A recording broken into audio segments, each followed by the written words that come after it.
Hello, good evening, नमस्ते। कैसे हो आप सब लोग? पढ़ाई कैसी चल रही है? वीडियोस कैसे लग रहे हैं? हमारे चैप्टर 4 कंप्लीट हो गए हैं।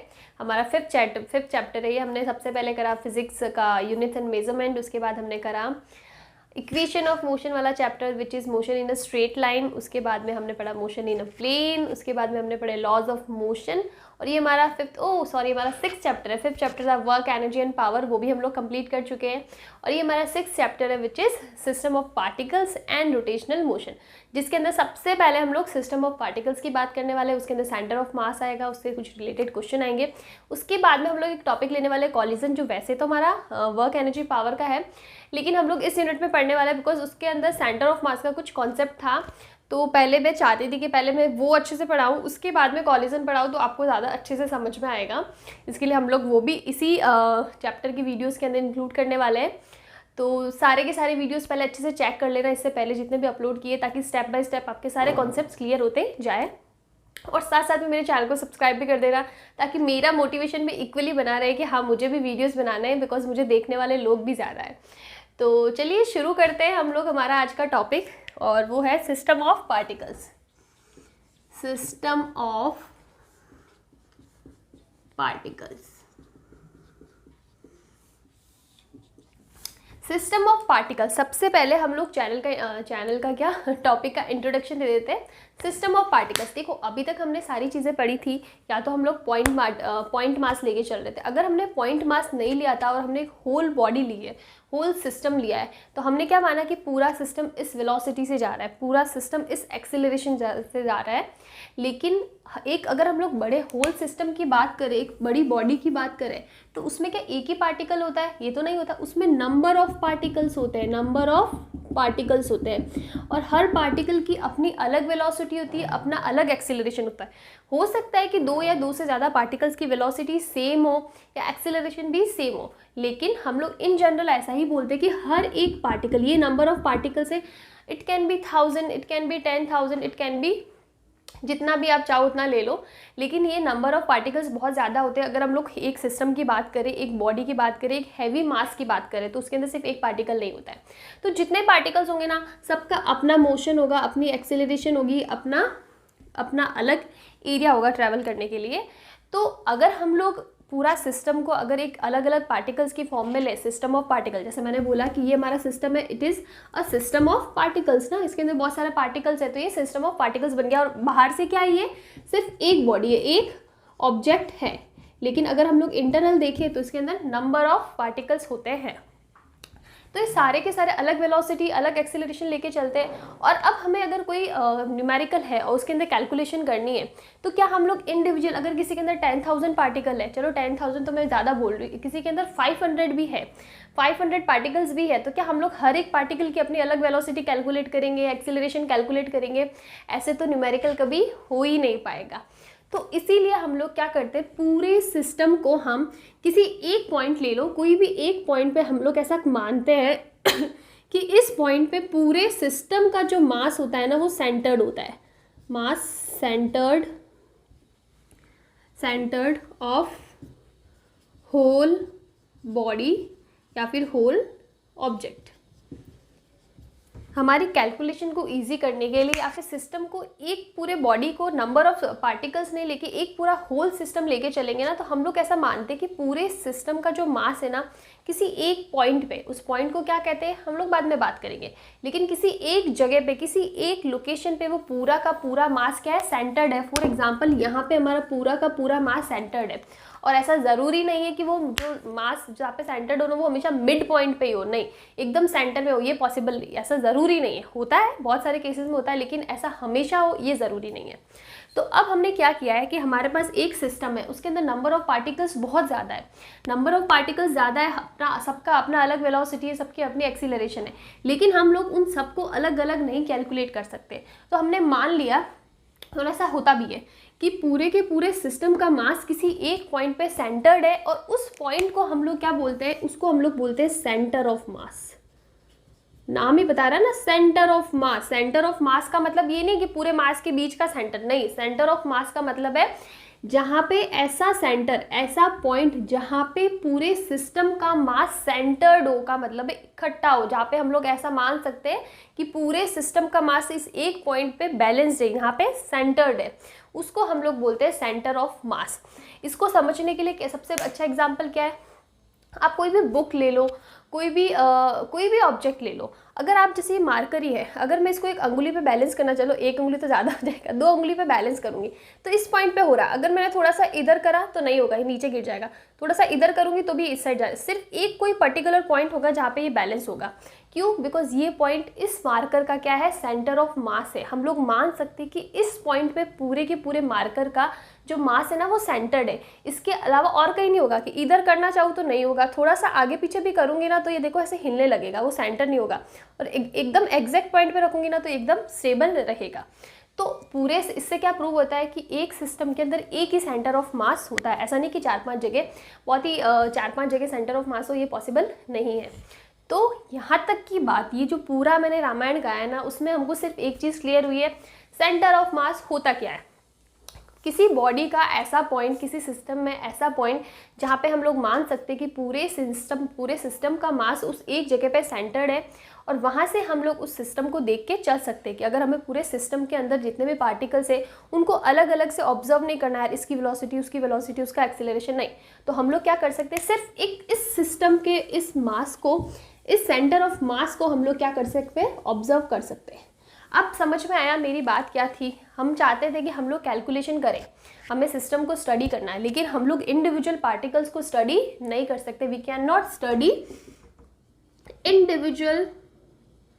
इंडिविजुअल मोशन, हम लोग मोशन लिखते हैं, individual motion of the particles, एक एक का मोशन लेके नहीं चल सकते। इसीलिए कॉन्सेप्ट आया सेंटर ऑफ मास, जिसमें हम लोग मानते हैं चाहे कितना ही बड़ा ऑब्जेक्ट हो, चाहे कितना ही हैवी ऑब्जेक्ट हो, हमने मान लिया कि उस पूरे ऑब्जेक्ट का मास कहीं ना कहीं, किधर होगा हमें नहीं पता, वो हम लोग बाद में निकालने वाले हैं, लेकिन कहीं ना कहीं एक ऐसा पॉइंट होगा जहाँ पे हम लोग मान सकते हैं कि पूरे सिस्टम का मास उधर सेंटर्ड है, उधर है।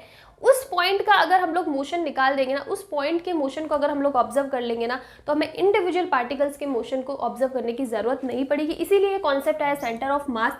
जब भी हम लोग हैवी ऑब्जेक्ट्स की बात करेंगे, हैवी ऑब्जेक्ट, बड़े सिस्टम, बड़ा मास की बात करेंगे ना, तो उसमें हमें यही करना है कि हम लोग अलग अलग पार्टिकल की वेलोसिटी, एक्सेलरेशन नहीं लेने वाले, हम सिर्फ उसी को ले लेंगे, और हमें सिर्फ अब इसी पॉइंट की वेलोसिटी चाहिए, इसी पॉइंट की एक्सेलरेशन चाहिए, इसी पॉइंट का क्या चाहिए, डिस्प्लेसमेंट भी चाहिए। देखो आप ये भी तो कहते हो ना, जैसे ट्रक है, कोई भी एक बड़ा ट्रक है, तो ट्रक का, अब आप बोलते हो कि यार ट्रक का मास कितना ज़्यादा, तो उसमें नंबर ऑफ पार्टिकल्स भी क्या होंगे, ज़्यादा होंगे। अब हम लोग बोलते हैं कि इसने डिस्प्लेसमेंट करा कुछ डिस्टेंस तक, ठीक है, तो अब हम लोग क्या बोलेंगे, इसके अंदर पार्टिकल्स होंगे खूब सारे, तो हम लोग क्या हर एक पार्टिकल का अलग अलग डिस्प्लेसमेंट लेने बैठेंगे कि ये पार्टिकल इतना गया, ये पार्टिकल इतना गया। ऑब्वियस सी बात है, जो पार्टिकल यहाँ पे होगा उसका डिस्प्लेसमेंट कम होगा, जो पार्टिकल यहाँ लास्ट में होगा उसका डिस्प्लेसमेंट ज़्यादा होगा। तो ऐसे तो कैलकुलेशन हो ही नहीं पाएंगे। तो हम लोग मान लेंगे कि कहीं एक जगह पे इसका जो मास है सेंटर्ड है, हम लोग बस अब उसी पॉइंट की बात करेंगे कि उसकी वेलोसिटी कितनी है, वो किस वेलोसिटी से जा रहा है, वही हमारे पूरे सिस्टम की वेलोसिटी होगी। वो जो एक पॉइंट होगा उसका एक्सेलरेशन कितना है, वही हमारे पूरे सिस्टम का एक्सेलरेशन होगा। तो to easy all the calculation, ये centre of mass is very important, because heavy objects, जब भी हम लोग हैवी ऑब्जेक्ट्स की बात करेंगे तो उसको स्टडी करने के लिए we definitely need centre of mass concept. तो ये तो हो गया अभी तक सिर्फ सेंटर ऑफ मास की डेफिनेशन की क्या होता है। और इसको समझने के लिए आप कोई भी ऑब्जेक्ट आपके पास, अगर अभी आप पढ़ रहे हो, आपका मोबाइल है, मोबाइल के साथ ट्राई मत करना, टूट सकता है। कोई भी नोटबुक ले लो, कॉपी ले लो, कुछ भी ले लो, और उसको ट्राई करो कि किसी ना किसी एक पॉइंट पे वो आपके बैलेंस हो जाएगी हाथ में। सब पॉइंट पे नहीं होगी, आप चाहोगे इधर कॉर्नर पे रख दूँ, उधर रखो, नहीं होगा, किसी एक पॉइंट पे हो जाएगी, वो आपकी जो भी नोटबुक होगी ना उसका सेंटर ऑफ मास होगा। तो ये हो गया हमारा सेंटर ऑफ मास का डेफिनेशन। अब हमें पढ़ना है इसके अंदर कि अब हमने बता तो दिया कि हमारा सेंटर ऑफ मास आ गया, उसको हम लोग हमेशा शॉर्ट में COM लिखेंगे, बिकॉज पूरा सब जगह लिखना नहीं चाहती मैं, तो हम लोग इसको COM लिखेंगे, विच इज सेंटर ऑफ मास। चलो ये बात हो गई, हम लोग को सेंटर ऑफ मास कैसे निकालना है वो हमें पता पड़ गया। अब जो नेक्स्ट चीज़ आएगी ना, वो आएगी कि अब हमें ये पता पड़ गया सेंटर, अब हमें इसकी वेलोसिटी निकालनी, अब हमें इसका एक्सेलरेशन निकालना है, तो हम लोग कैसे निकालेंगे। This is for a system, एक सिस्टम जिसमें नंबर ऑफ मासेस ज़्यादा हो। मैंने आपको बताया कि ये पूरे सिस्टम का सेंटर ऑफ मास कन्वर्ट कर रहे हैं हम लोग। इसका मतलब एक सिस्टम के अंदर हमने कोई भी एक सिस्टम ले लिया, उसमें नंबर ऑफ मासेस कितने भी हो सकते हैं, 3, 4, 5, 6, 10। तो ये सब मासेस, ये M1 हो गया, ये M2 हो गया, ये M3 हो गया, ये M4 हो गया, तो इन सब पूरे सिस्टम का किसी एक जगह पे मुझे क्या मानना है, सेंटर ऑफ मास लेना पड़ेगा। तो चलो ठीक है, तो अब हम लोग निकालेंगे कुछ terms which are very important. सबसे पहले हम लोग लेते हैं coordinates of centre of mass. Coordinates of centre of mass क्या होता है? Coordinates of centre of mass, इसका मतलब हमारे पास कोई भी एक सिस्टम है, ठीक है, इसमें नंबर ऑफ मासेस हम लोग लेते हैं M1, M2, M3, M4, M5, जितना लेना है वो ले लो। अब अगर हमने कोई एक ओरिजिन ले लिया, कि कोई भी एक पॉइंट का आप ओरिजिन मान लो, ओरिजिन का मतलब है कि वहाँ से आपको सारी कैलकुलेशन करनी है। ऐसा तो नहीं हो सकता ना यहाँ की कैलकुलेशन आप यहाँ कर रहे हो, यहाँ की यहाँ से कर रहे हो, यहाँ की यहाँ से नहीं, हमें एक सिस्टम लेके चल रहा है ना, तो पूरे सिस्टम का कोई एक पॉइंट ले लो ओरिजिन। फॉर एग्जाम्पल हम लोग इसको ग्राफिकल वे में बताते हैं, ये हो गया कोई पार्टिकल M, ये हो गया M2, एक बार दो ही मास लेके चलते हैं और ये ओरिजिन है, तो अब हमें यहाँ से कैलकुलेशन करनी है, ठीक है। तो इसके लिए ये हो जाएगा, इसके लिए ये हो जाएगा, इसके कोऑर्डिनेट्स हम लोग मान लिए ये किसी इस पॉइंट पे, इसके कोऑर्डिनेट्स हो जाएंगे x1 एंड y1। अगर xy एक्सिस की बात करें, इसके लिए क्या हो जाएगा x2 y2। इसके अलावा और कहीं पे होगा पार्टिकल M3, तो उसका हो जाएगा x3 y3। कोऑर्डिनेट्स तो होंगे ना, x और y में कुछ तो कोऑर्डिनेट होंगे सबके, और कोई एक पॉइंट आप फिक्स कर लो जहाँ से आपको ये कैलकुलेशन करनी है। आपको इधर से करनी, इधर से कर लो, किसी और पॉइंट से करनी वहाँ से करो, लेकिन सबके लिए फिर इसी पॉइंट से होगी। तो अब मुझे अगर इस पूरे सिस्टम का, ये हमने इंडिविजुअल लिए, और इस पूरे सिस्टम का मुझे निकालना है कोऑर्डिनेट, सेंटर ऑफ मास, पूरे सिस्टम के सेंटर ऑफ मास का कोऑर्डिनेट्स निकालना है। देखो ये सिस्टम आ गया, अब मुझे पता है कि यहाँ कहीं, यहाँ कहीं पे भी हमारा सेंटर ऑफ मास हो सकता है। तो अब मुझे इसके कोऑर्डिनेट्स निकालने हैं इस पॉइंट से। समझ में आई मेरी बात? तो कैसे निकलेगा? अगर ये XY प्लेन है तो दो कोऑर्डिनेट्स निकलेंगे, X centre of mass and Y centre of मास। तो इसको हम लोग कैसे लिखेंगे?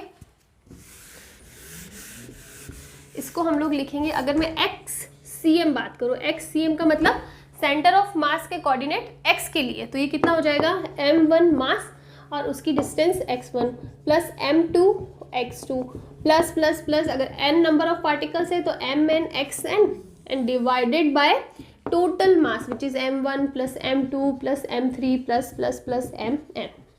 ये जो होगा ना कोऑर्डिनेट, वो हमारा क्या आएगा, x सेंटर ऑफ मास। के ऊपर हम लोग एग्जांपल करेंगे तो क्लियर हो जाएगा, लेकिन अभी मैं बता रही हूँ आपको ऐसे करना है। या फिर हम लोग इसको क्या लिख सकते हैं, summation of mi xi divided by mi।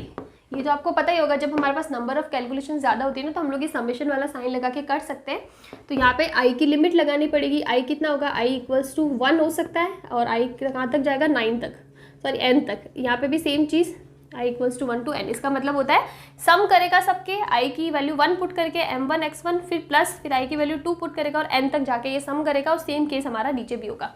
ये शॉर्ट फॉर्म होता है इसी को लिखने का। उसी टाइप से हम लोग क्या निकाल सकते हैं, y एक्सिस का सेंटर ऑफ मास भी निकाल सकते हैं। वो कैसा होगा, सेम इसी टाइप से m1 y1 plus m2 y2 plus m3 y3, सम करते जाओ और नीचे क्या हो जाएगा, टोटल मास। और इसका हमको अगर समेशन लिखना है तो क्या हो जाएगा, y centre of mass equals to summation of i equals to 1 to n, और ये कितना हो जाएगा, mi हो जाएगा इधर, और summation of i equals to 1 to n, और ये समेशन ऑफ मास। इस टाइप से आप इसको लिख सकते हो। तो ये हो जाएगा। अगर हमें सेंटर ऑफ मास का x कोऑर्डिनेट और y कोऑर्डिनेट निकालना है ना, तो हम लोग ये लिख सकते हैं। अब हम लोग करते हैं कि हमें एक जनरल फॉर्म में लिखना है। जनरल फॉर्म में लिखना है, इसका मतलब हमें x y सब कोऑर्डिनेट नहीं, हम लोग एक सिंगल फॉर्म में लिखना चाहते हैं। तो हम लोग कैसे लिखेंगे, देखो हमने ले लिया, ये हमारे पास कोई सिस्टम है, नंबर ऑफ पार्टिकल्स कितने, 2, एक बार हम लोग 2 ही लेते हैं, m1 m2। इसका जो कोऑर्डिनेट है ना, वो सीधा हम लोग पोजीशन वेक्टर में लिख लेते हैं। ये है r1 और ये हो जाता है r2। r1 r2 में दोनों आ जाएंगे, क्योंकि हम लोग को पता है ना r1 क्या होता है, r1 होता है x1 i cap plus y1 j cap, और अगर z वाला है तो z भी आएगा। तो हमने इस फॉर्म में लिख दिया। तो अब हमारे पास क्या हो जाएगा पता है, RCM। अब ये RX भी हो सकता है और ये RY भी हो सकता है, आपको जो चाहिए उसके अकॉर्डिंग आप इसको लिख सकते हो। और ये हो जाएगा M1 R1 plus M2 R2 divided by M1 plus M2। होगा। ये मैं इसलिए लिख रही हूँ, यहाँ पे हमने सिर्फ 2 ही पार्टिकल की बात करी, इसलिए 2 की बात करी। अगर आपको n तक लिखना है तो आप आगे समेशन लगा के n तक कर सकते हैं। तो ये बहुत ही जनरल फॉर्म हो जाएगा इसको लिखने का। तो इस टाइप से आप इसको कर सकते हो। अब अगर एक जो कॉन्सेप्ट आता है हमारे पास वो ये आता है कि अगर हमने सेंटर ऑफ मास को ओरिजिन लिया है ना, कि हमने लिया है कि लेट आर जो सेंटर ऑफ मास है वो कहाँ पे लोकेटेड है, ओरिजिन पे लोकेटेड है, तो इसके कोऑर्डिनेट क्या हो जाएंगे, 0 0 होगा इसका कोऑर्डिनेट 0 0। अगर इसका कोऑर्डिनेट 0 या फिर 1 0 ले लो, इसका मतलब है x भी 0 y भी 0, तो उस केस में हमारे पास क्या हो जाएगा, m1 r1 plus m2 r2 divided by m1 plus m2 equals to 0 होगा। ये वाली टर्म कहाँ चली जाएगी, 0 में। हमारे पास क्या बचेगा, m1 r1 plus m2 r2 equals to 0। This relation is very important. इसको हम लोग ऐसे भी लिख सकते हैं, summation of m i r i equals to 1 to n equals to 0। Same चीज़ है, बस मैंने इसको समेशन वाली फॉर्म में लिख दिया है। चलो ये हमने लिख दिया है यहाँ पे ऐसे। अब आप देखो इसके आगे आपको क्या करना है। ये फॉर्मूला आपको काफ़ी काम आने वाला है, जो समेशन वाला है ना, m1 r1 ये वाला। अगर मैं आप इसको ट्रांसफ़र करूँ, m1 r1 equals to minus का m2 r2 हो जाएगा। लेकिन ये जो माइनस है ना, देखो मास तो दोनों का पॉजिटिव ही है, तो उसमें तो माइनस लगाने वाली बात है ही नहीं। तो जो नेगेटिव आ सकता है वो क्या आ सकता है, ये वेक्टर, और वेक्टर नेगेटिव आ रहा है, इसका मतलब उसकी डायरेक्शन ऑपोजिट है, इसकी और उसकी डायरेक्शन ऑपोजिट है। तो मैं इसको ऐसे लिख सकती हूँ, m1 r1 equals to m2 r2। बस ये समझने वाली बात है कि इसकी जो डायरेक्शन होगी ना, डायरेक्शन वो क्या है, ऑपोजिट है। अगर हम लोग सिर्फ मैग्नीट्यूड की बात करें ना, तो ये वाला जो इक्वेशन है वो हमारी वैलिड है। बस इसके अंदर हमने माइनस नहीं लगाया बिकॉज पर हमको पता है कि ये जो डायरेक्शन है वो ऑपोजिट है, सेम डायरेक्शन के अंदर नहीं है। तो ये कुछ तरीके होते हैं इनको लिखने के। अब इसके ऊपर हम लोग कुछ न्यूमेरिकल्स करते हैं।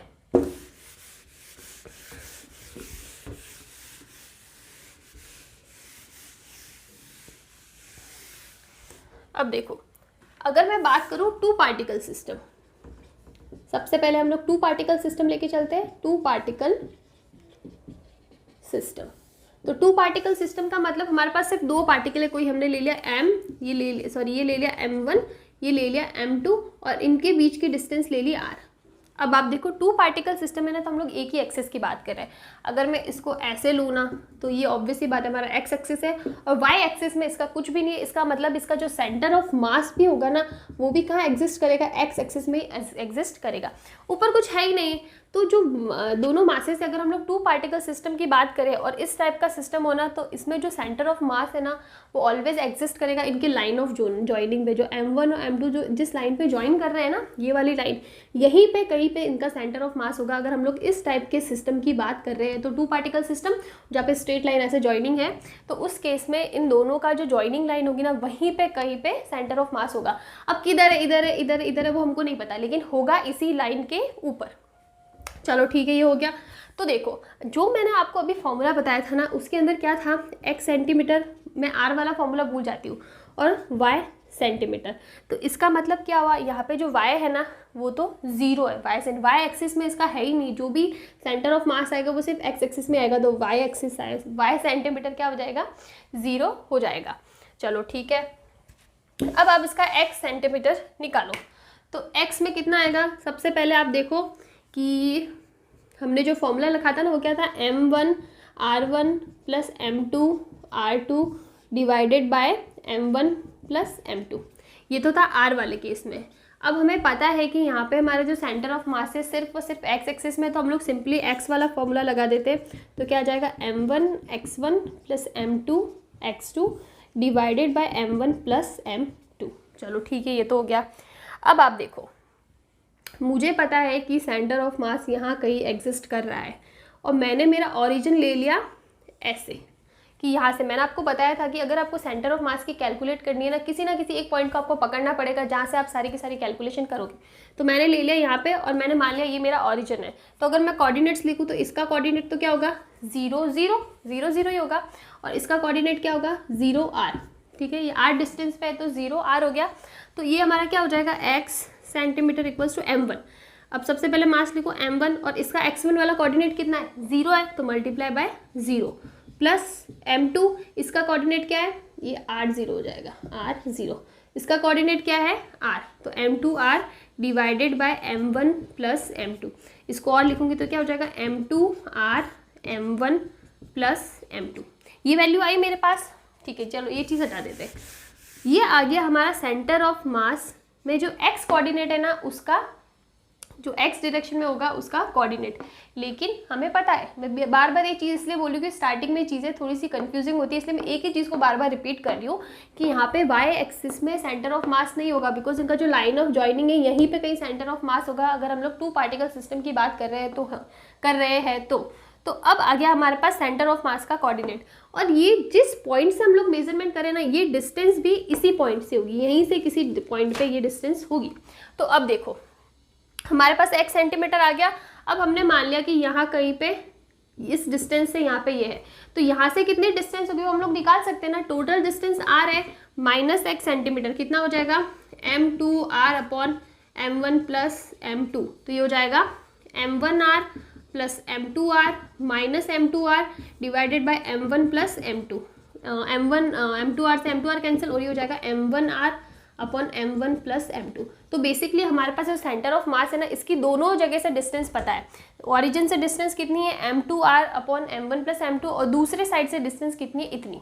चलो ये चीज़ भी होगी। अब हम लोग मान लेते हैं कि हमारा जो मास m1 है ना वो ग्रेटर देन है m2 से, मतलब हमारा मास m1 जो है वो ज़्यादा है।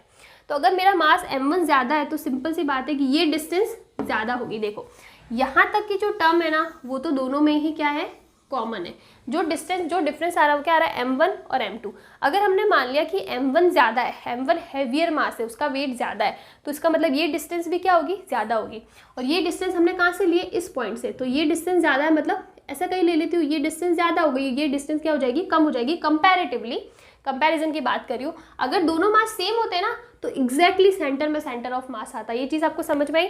अगर m1 और m2 की वैल्यू सेम आती ना, तो देखो अगर मैं यहाँ पे लिख देती ना m1 और m2, तो m1r अपॉन 2m हो जाता है, m से m और ये कितना आ जाता है r/2। तो एग्जैक्टली सेंटर में सेंटर ऑफ मास आता।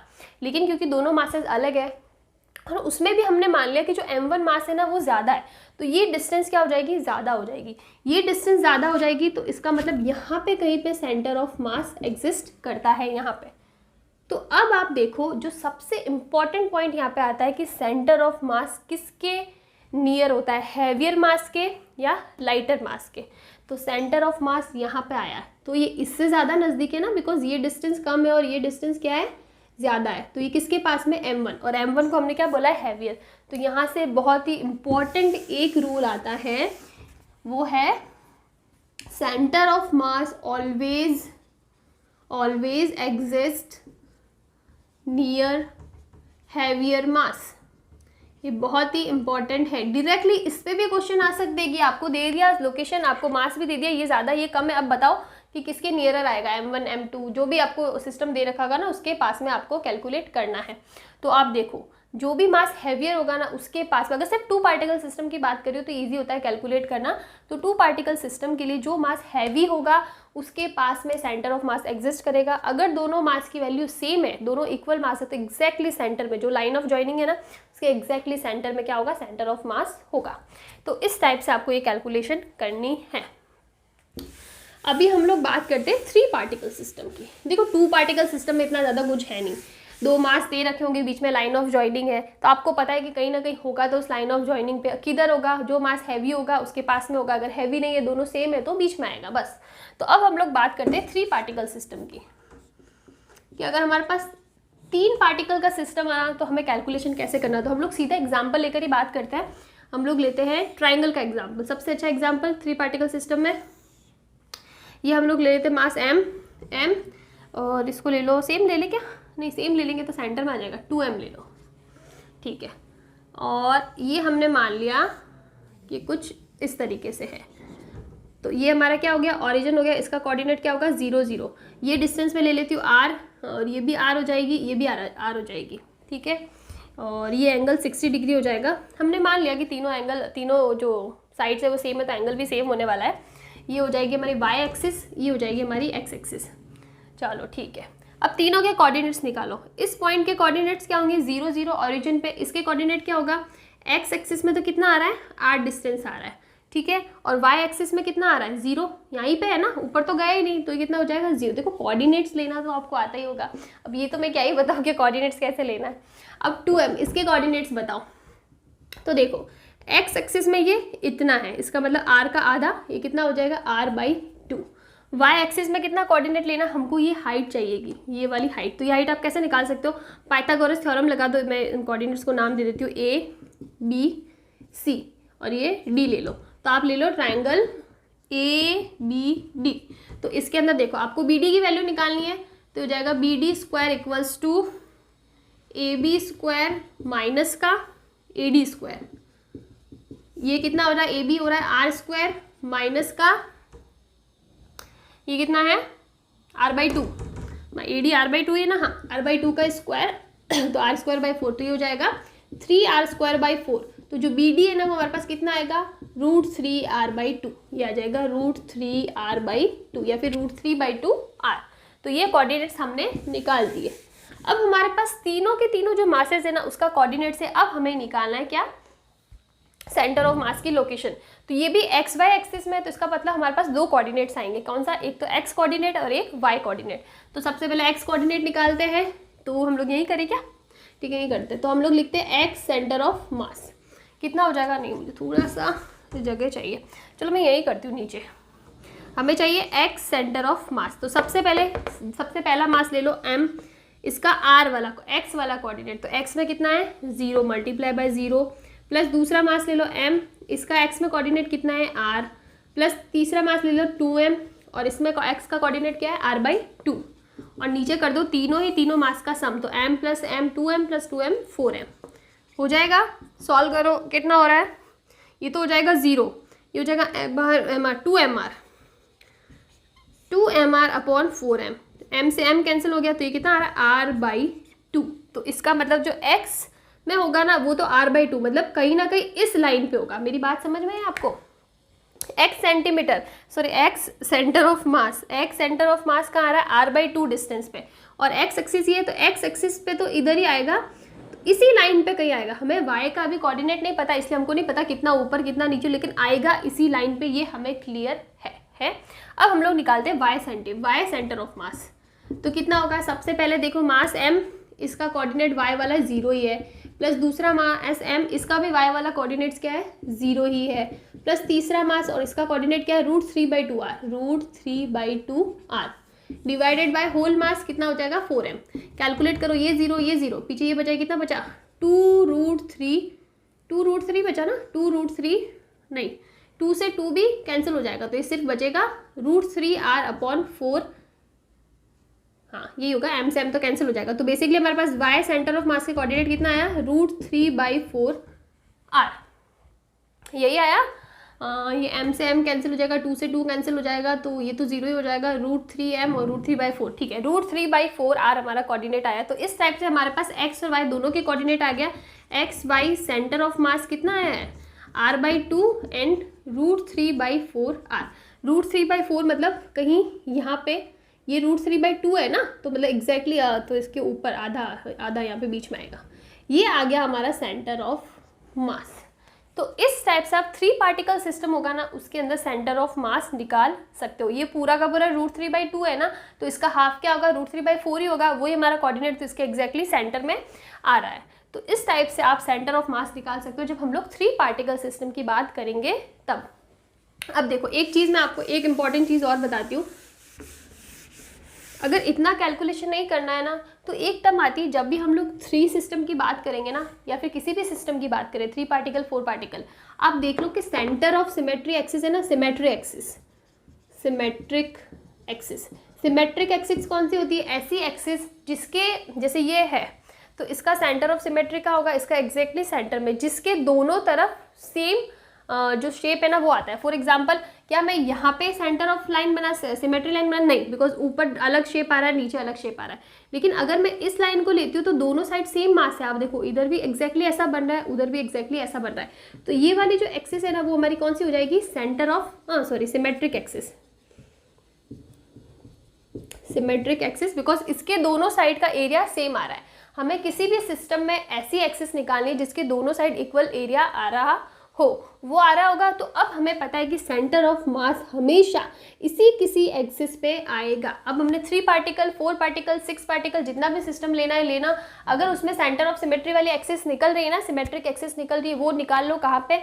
अब जो सेंटर ऑफ मास है ना वो उसी लाइन पे आएगा, उसके बाद भी वो कैलकुलेट करना पड़ेगा, लेकिन हमें ये पता है कि आएगा उसी किसी एक्सिस के ऊपर, ये ताकि चेक करने के लिए कि आपका आंसर सही है या नहीं है। तो इस टाइप से आप 3 पार्टिकल सिस्टम को कर सकते हो। अभी हम लोग बात करते हैं कुछ कॉम्प्लेक्स जो सिस्टम्स होते हैं ना, जहाँ पे इतना इजी नहीं होता है कोऑर्डिनेट्स निकालना, नंबर ऑफ पॉइंट्स ज़्यादा होते हैं, तो वहाँ पे आपको कैसे सॉल्व करना है। तो अभी हम लोग पढ़ते हैं कुछ कॉम्प्लिकेटेड जो मासेस होते हैं ना, कॉम्प्लिकेटेड सिस्टम जिसमें इतनी सिमेट्री नहीं हो, उसको आपको कैसे सेंटर ऑफ मास निकालना है। फॉर एग्जाम्पल हम लोग एग्जाम्पल लेते हैं, काफ़ी फेमस एग्जाम्पल है टी वाला। This is a T shape, ठीक है। इसकी लेंथ हम लोग ले लेते हैं 10 centimetre, this is 2 centimetre, this is also 10 centimetre, ये बीच वाला भी 2 सेंटीमीटर। अब हमें पूछा है कि इसका सेंटर ऑफ मास निकालो। तो इसमें देखो सॉल्यूशन की ज़रूरत ही नहीं है, इसको सॉल्व करने की ज़रूरत नहीं। आप सिंपल सा देखो कि इसका सेंटर ऑफ सिमेट्रिक एक्सिस कौन सी होगी, ये वाली होगी ना। इसके दोनों साइड देखो सेम एरिया आ रहा है, जो शेप इधर आ रहा है वही शेप उस साइड भी आ रहा है, तो ये हमारी क्या होगी, सिमेट्रिक एक्सिस होगी। तो हमें पता है कि इसी किसी एक्सिस में हमारा सेंटर ऑफ मास एग्जिस्ट करेगा। तो इसका मतलब हमें ये डिस्टेंस तो पता है कितनी होगी, जो एक्स वाली होगी ना। अगर हम लोग इसको ऑरिजिन ले लेते हैं कि ये कुछ ऐसा है ऑरिजिन, तो यहाँ पे एक्स एक्सिस वाली डिस्टेंस हमको पता है कितनी होगी, ये इसी एक्सिस पे होगी, चाहे यहाँ से लो, चाहे यहाँ से लो, चाहे कहीं से भी लो, ये डिस्टेंस सेम रहने वाली। ये कितनी होगी, ये होगा, ये 10 सेंटीमीटर है, बीच का 2 सेंटीमीटर है, तो ये 4 है, 5 तो एक्स सी एम कितना आ रहा है हमारा, 5 सेंटीमीटर आएगा, ठीक है। अभी y निकालना है कि y हमारा किधर होगा, तो उसके लिए आप क्या कर सकते हो, देखो ये पूरा सिस्टम ये होता है ना, इसका मास हम ले लेते हैं m और इसका मास ले लेते हैं m, मतलब इसका और इसका 2 अलग अलग सिस्टम ले लो आप। तो इसका मास सबसे पहले हम लोग नॉर्मल कोई कैलकुलेशन के बिना करते, उसके बाद हम लोग कैलकुलेशन करके भी निकाल देंगे। देखो x में कोई प्रॉब्लम नहीं होगी, अब y वाला हमें निकालना है। तो इसका जो सेंटर ऑफ मास होगा ना, अगर इसमें मैं बात करूँ, इसका पूरा मास कहाँ सेंटर होगा, इसके बीच में कहीं पे यहाँ पे। तो ये डिस्टेंस कितनी होगी, 1 सेंटीमीटर, 2 का है ना तो इसका हाफ। और अगर मैं इसका मारूँ तो इसका एग्जैक्टली सेंटर में यहाँ कहीं पे इसकी डिस्टेंस कितनी होगी, 10 का है तो 5।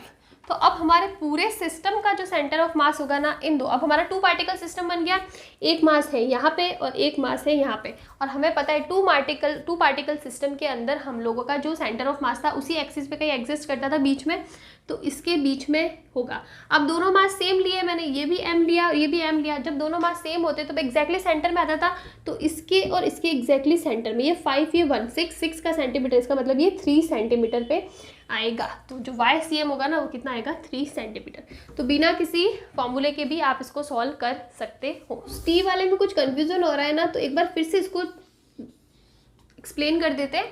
ये हमने ले लिया मास m, इसका सेंटर ऑफ मास होगा यहाँ पे, ये इसका मास हो गया, इसका सेंटर ऑफ मास हो गया ये, इसकी डिस्टेंस है 10 और इसकी डिस्टेंस है 2। अब देखो, और ये डिस्टेंस भी कितनी दे रखी है, 10 दे रखी है, और इसका भाई ये 2 है। इसीलिए हमने बोला ना दोनों मास क्या सेम है, दोनों की लेंथ बराबर है, दोनों का विड्थ भी बराबर है, तो दोनों मास सेम हो गए।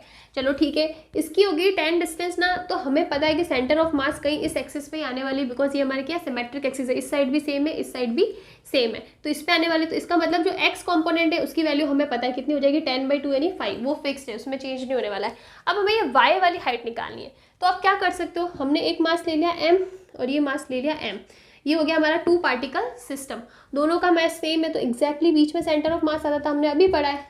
तो बस हमें यही करना है, ये हो गया, इसका कोऑर्डिनेट कितना है 1, इसका कोऑर्डिनेट कितना है 5, 1 + 5 6/2, एग्जैक्टली बीच में यहाँ पे 3 सेंटीमीटर, ये जो डिस्टेंस होगी ना कितनी होगी, 3 सेंटीमीटर यहाँ पे हमारा एग्जिस्ट करेगा। तो इस टाइप से आप निकाल सकते हो। अब हम लोग करते हैं ट्रंकेटेड सिस्टम।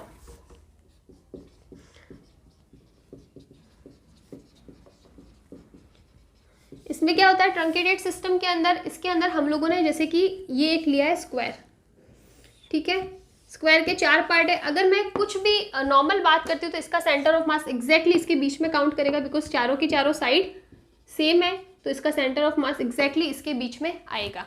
चलो ठीक है, अब हमने क्या किया, इसका ये 1/4 पार्ट है ना, इसको कर दिया कट, और ये जो रिमेनिंग पार्ट बचा है ना, हमें इसका निकालना है सेंटर ऑफ मास। तो कैसे निकालोगे?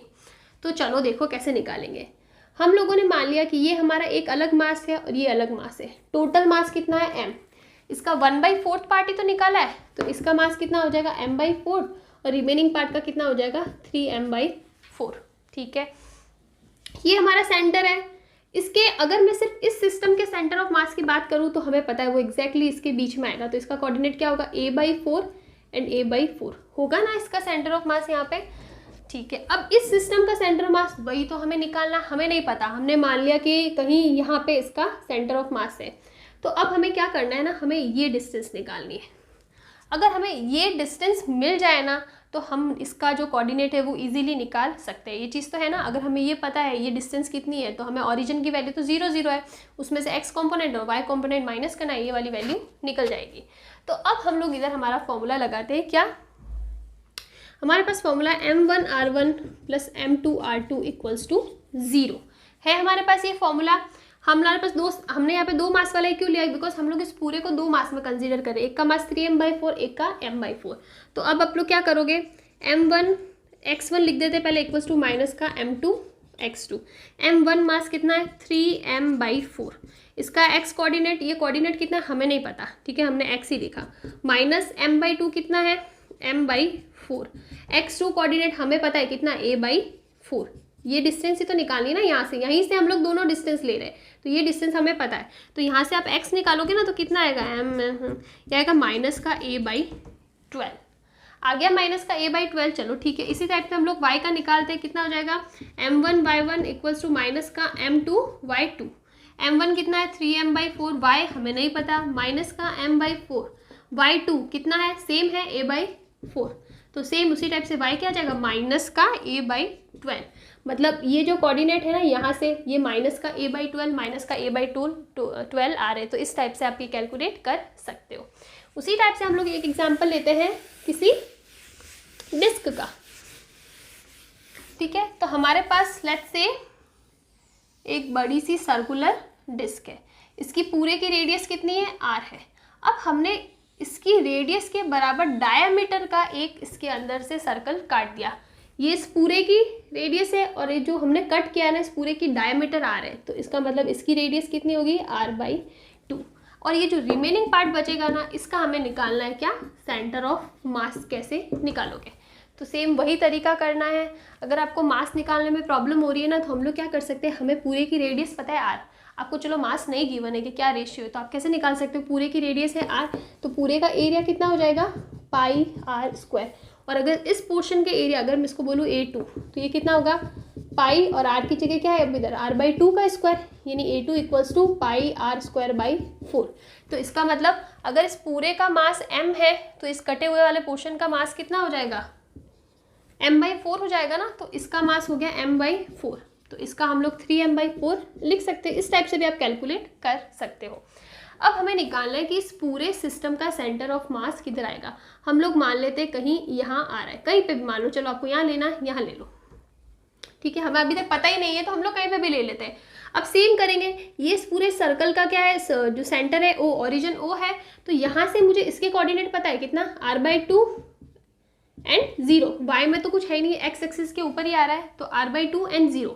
इसके कोऑर्डिनेट मुझे नहीं पता, सेम लगा दो। अगर मैं सबसे पहले x के लिए बात करूँ तो क्या हो जाएगा? 3m/4 multiply by x equals to minus का m/4, और ये x कोऑर्डिनेट इसका कितना है? r/2। सॉल्व करो, 4 से 4 कैंसिल, और ये हो जाएगा x इक्वल्स टू माइनस का व्हाट? माइनस का हो जाएगा, ये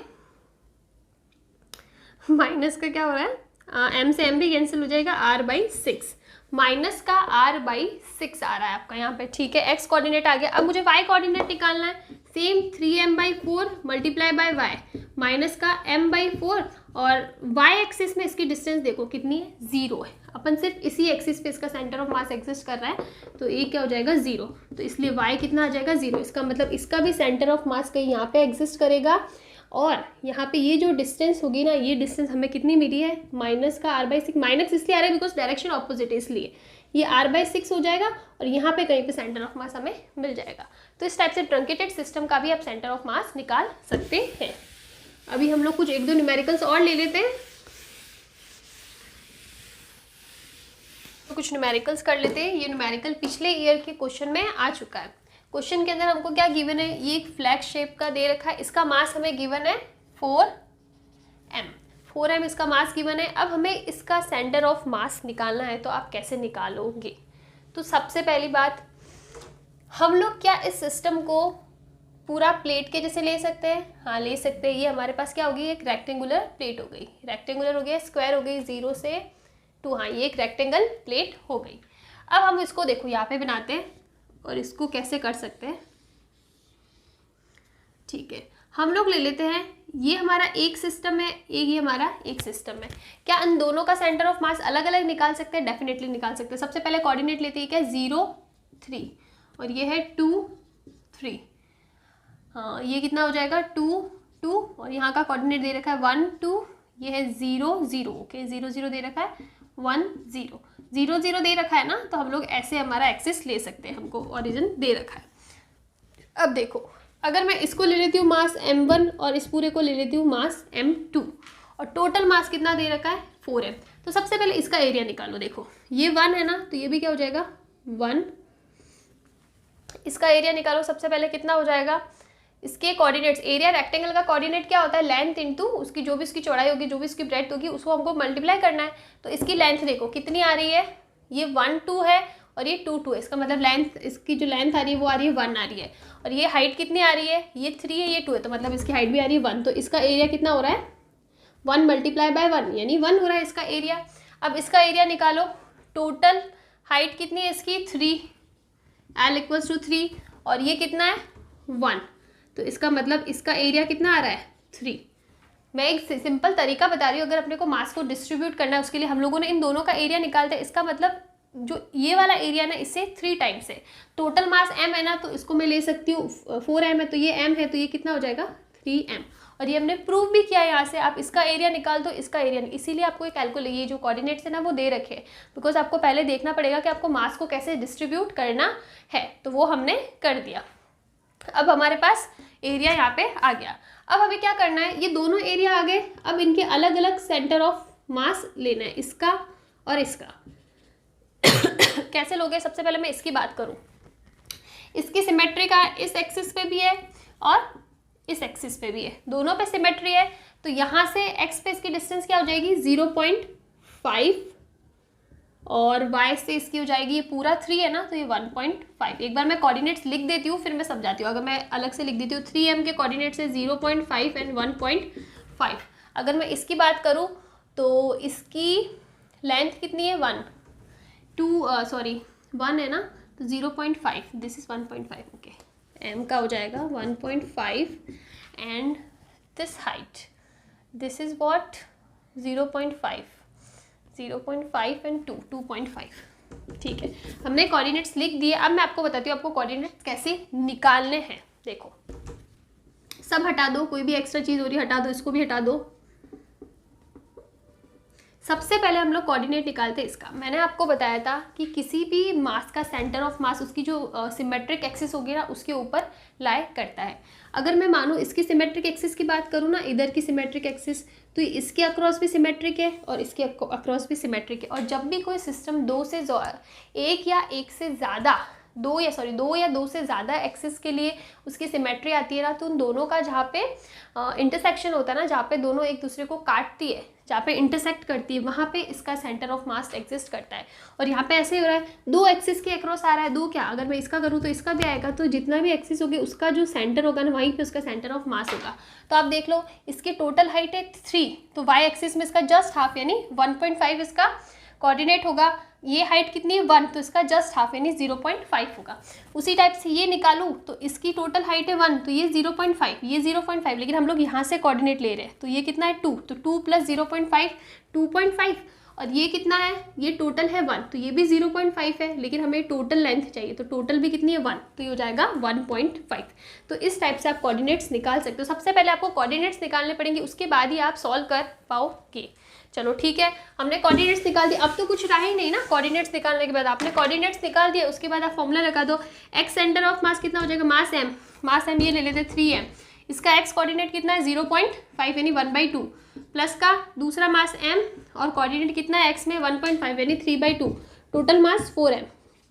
कर दो कितना आ रहा है, ये आ रहा है 3m/2 प्लस 3m/2, सेम ही आ रहा है, ओके, अपॉन 4m। m से m तो कैंसिल हो जाएगा, 3/2 प्लस 3/2 3, तो 3/4 आ रहा है। इसका मतलब 0.75 मीटर आ रहा है। कौन सा हमारा एक्स कोऑर्डिनेट, कहाँ से, इस एक्सिस से 0.5, यानी यहाँ पे कहीं पे बीच में आपके आएगा।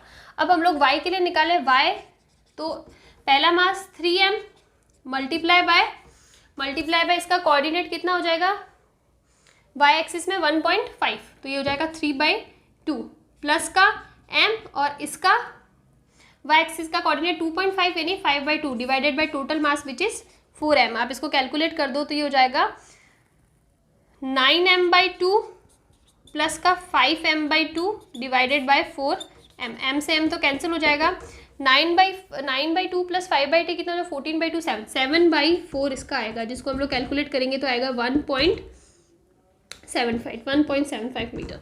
तो इस टाइप से आप x और y के कोऑर्डिनेट निकाल सकते हो।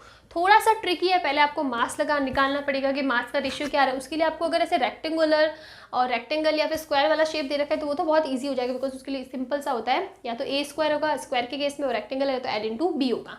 आपने निकाल दिया, उससे आपका मास का रेशियो आ जाएगा। फिर आपको कोऑर्डिनेट्स फाइंड करने, और कोई भी एक पॉइंट पकड़ के चल लो। यहाँ पे तो क्वेश्चन में ऑरिजिन दे रखा है ना, तो हम लोग यहीं से सारे पॉइंट है वो कोऑर्डिनेट्स निकाल देंगे और फिर सीधा का सीधा फॉर्मूले में पुट करना है। एक क्वेश्चन और कर लेते हैं।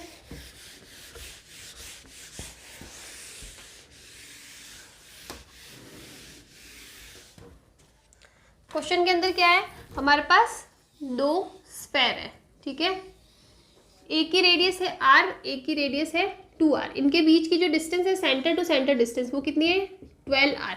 अब इन दोनों के बीच में ग्रेविटी काम कर रहा है, तो ये एक दूसरे के पास में चलना स्टार्ट करते हैं, और जिस पॉइंट पे वो दोनों मिल जाते हैं ना, कि यहाँ पे कहीं पे सिचुएशन ऐसी आ गई, ये दोनों एक दूसरे के कांटेक्ट में आ गए, तो ये वाला जो स्फेयर है उसने कितनी डिस्टेंस ट्रैवल करी, और ये वाला जो स्फेयर है उसने कितनी डिस्टेंस ट्रैवल करी, वो हमें निकालना। बेसिकली ये यहाँ पे था और अब ये यहाँ पे आ गया, तो हमको ये डिस्टेंस निकालनी है। सॉरी। तो चलो कैसे निकालोगे, सबसे पहले आप देखो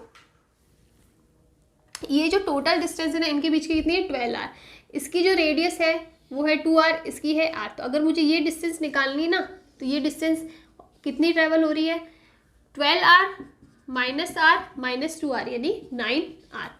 अब हमें मास दे रखा है, इसका मास होगा, मास भी हमें क्वेश्चन में गिवन है, इसका मास 5 है, इसका मास 5m है, बस और कुछ रहा ही नहीं। हमने मान लिया कि ये कहीं यहाँ आके दोनों मिलते हैं, जिसकी डिस्टेंस इससे कितनी है, x है, और इससे कितनी हो जाएगी, 9 माइनस x होगी ना। देखो ये डिस्टेंस मैंने मान लिया कि यहाँ पे आके ये दोनों कहीं मिल रहे हैं, तो इसने कितनी डिस्टेंस ट्रैवल करी, x डिस्टेंस ट्रैवल करी, मैंने अपनी इच्छा से ले लिया, तो पीछे बचा ही कितना, टोटल 9 आ रहा है, तो 9 माइनस x हो गया। अब आप देखो फॉर्मूला लगा दो, m1 r1 यानी m कितना है, मास, r कितनी डिस्टेंस चला, x डिस्टेंस चला, प्लस या फिर इक्वल्स टू में माइनस ले लो, प्लस ले लो, जो लेना है ले लो। दूसरा क्या हो जाएगा, m2 कितना चला है, 5, सॉरी मास कितना है 5 और 5m मल्टीप्लाई बाय डिस्टेंस कितनी है, 9 माइनस x माइनस का। अब आप इसको सॉल्व कर दो, कितना आ जाएगा, m से m तो कैंसिल हो जाएगा, ये बचेगा x equals to -5 into 9 by x, यानी x इक्वल्स टू माइनस का 45 और ये माइनस का कितना हो जाएगा 5x, तो ये हो जाएगा 6x इक्वल्स टू 45 और x कितना हो जाएगा 45 डिवाइड बाय 6 कर दो, कितना हुआ 7.5 मीटर। इसका मतलब ये जो डिस्टेंस है ना, यहाँ से 7.5 मीटर की डिस्टेंस पे, या फिर 7.5 r ले लो, हमें रेडियस नहीं दी हुई इसलिए 7.8 डिस्टेंस पे ये यहाँ पे मिलता है, और ये 9 माइनस 7.5 कर देना, वो कितना हो जाएगा 2.5 1.5 ये चलता है। तो इस टाइप के क्वेश्चन में भी आप ये फॉर्मूला अप्लाई कर सकते हो सेंटर ऑफ मास का। चलो ठीक है, अभी तक हमने जो पढ़ा वो हमने ऐसे सिस्टम्स लिए जिसके अंदर हम लोग पूरी सिस्टम का मास एक लेके चल सकते हैं। अब हम लोग पढ़ने वाले uniform and non uniform mass. सबसे पहले मतलब मेनली नॉन यूनिफॉर्म मास वाला कॉन्सेप्ट पढ़ने वाले हैं, सिमेट्रिक मास जहाँ पे होता है।